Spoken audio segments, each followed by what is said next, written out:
Acumatica Payments is an integrated payment solution which makes it easy to collect ACH and credit card payments from your customers. Acumatica Payments acts as your merchant bank, so you can collect payments from customers who use Visa, MasterCard, American Express, Discover, and other bank cards. In 24R1, we made it easier to collect card-present payments directly from Acumatica screens using integrated chip readers. This delivers a retail solution for customers who process a few transactions per hour. For higher volume retailers, we recommend an integrated point-of-sale solution. Acumatica Payments customers can purchase the hardware option that works best for their business. The first four options work directly with the Acumatica standard UI. The VivoPay device works with Acumatica mobile application for field service and remote applications.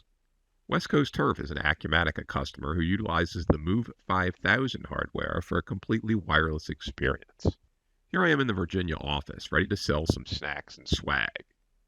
If a customer wants to purchase a bag of popcorn, then I can do this by starting a cash sale.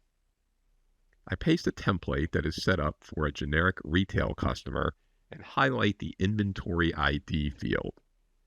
Using an inexpensive USB scanner, I scan the barcode on the bag of popcorn. The system looks up the barcode, automatically associates it with an inventory item, and automatically sets the quantity to 1. Now I'm ready to collect the payment. I start by hitting Capture. My Lane 3000 terminal displays the amount to collect, and the customer either taps or swipes their credit card. The beep indicates that the card is read. The transaction is authorized and captured, and the transaction is marked as closed.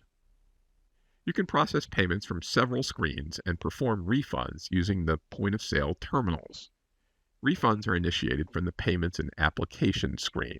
Linked refunds are associated with a previously completed offer and can be processed without the card being present. Unlinked or blind refunds require special permission and are enabled on the Processing Center screen.